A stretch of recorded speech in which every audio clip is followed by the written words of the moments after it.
Il était une fois un petit village au royaume de Cinéprode. Chaque journée était remplie d'activités et de loisirs bien divers. Comme par exemple la création artistique avec portraits chinois que les villageois reportaient sur toile en utilisant peinture, collage ou dessin.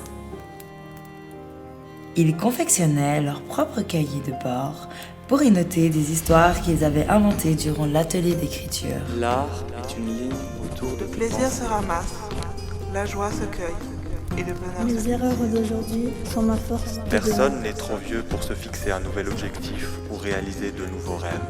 Il leur arrivait souvent d'écrire et de réaliser des films comme Memento Mori, qui fut projeté au royaume du cinéma en présence de tous les nobles de la cour.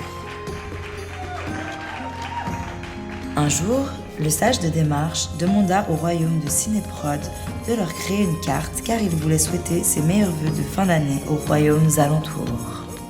Les villageois de Cinéprode se mirent à la tâche et forgèrent une maquette qui leur permit de mener à bien cette mission. Par ailleurs, les villageois eurent la possibilité de visiter le refuge pour animaux de leur royaume, de même que leur magnifique et grande cathédrale. Ils allèrent également au musée historique de Luzona et au musée cantonal des Beaux-Arts qui ouvrait ses portes en octobre 2019. Sans compter le musée de la main pour en apprendre plus sur le système digestif. Et bien évidemment, le fameux musée olympique, emblème de leur royaume. Lors de leur balade thématique, les villageois partirent aussi à la découverte d'objets d'art qui se cachaient dans les rues de leur royaume. Pour rester en forme, ils faisaient chaque semaine une activité sportive, allant de la boxe au fitness, avec renforcement musculaire et pour couronner le tout, du cardio. En cas de beau temps, ils sortaient faire du ping-pong et du mini-golf. Pour se divertir, les villageois passaient certains après-midi à faire des jeux. Un devine-tête pour passer de bons moments de rigolade et travailler la mémoire, un petit bac pour apprendre de nouveaux mots, un loup-garou pour savoir se protéger lors des nuits de pleine lune, et des jeux j'y vais voilà afin d'apprendre à travailler et à faire des choix en équipe. Mais un jour, une terrible sorcière qui s'appelait Covid jeta un sort créant la discorde et forçant chaque royaume à isoler ses habitants. À cause de la sorcière, les villageois de Cinéprode durent stopper leur projet de court-métrage qui était en pleine production. Malgré ce sortilège, ils réussirent à trouver des activités à faire ensemble tout en sécurité grâce à la fée Tekna. Elle arrivait à regrouper tout le monde, leur permettant de faire des visites virtuelles, de regarder des films comme au cinéma, de faire de la cuisine, mais aussi des jeux et bien d'autres choses encore. Durant l'absence estivale de la sorcière, les villageois purent se retrouver au grand air. Pour célébrer leur retrouvaille, ils décidèrent de confectionner un panneau Wanted, une œuvre qui mélangeait astucieusement les portraits des villageois de sorte qu'ils ne soient plus jamais séparés.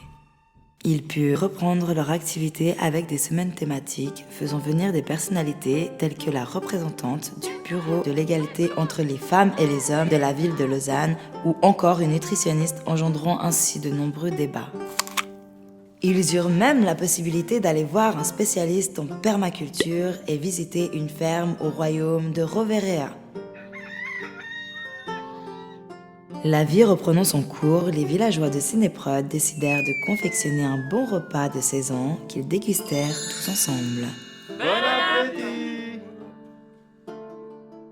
Malgré la menace planante de la sorcière, ils purent continuer et même finaliser leur projet de court-métrage, Interview. Action!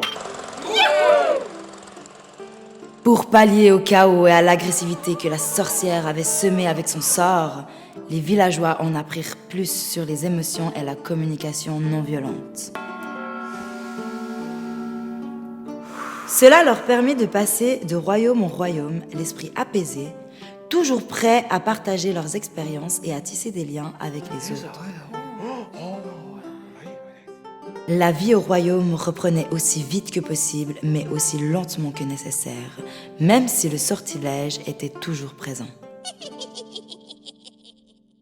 Mais celui-ci n'empêcha personne d'aller promener des chiens, d'aider un graffeur à faire des fresques dans une école ou encore de soutenir l'association Sport Ouvert lors d'une après-midi badminton. Malgré cette année mouvementée, 24 villageois âgés de 15 à 25 ans purent mener une paisible existence au village. 3 d'entre eux parvinrent à atteindre les objectifs qu'ils s'étaient fixés. 3 autres purent débuter une mesure de renfort au royaume de connexion ressources.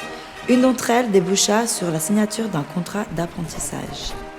Une autre reprit temporairement au royaume de Sénic et alla ensuite à l'unité de transition au travail. Certes, la sorcière n'avait pas dit son dernier mot, mais les villageois sortirent tout de même victorieux en parvenant à vivre heureux dans ce beau royaume qui est Sinéprode.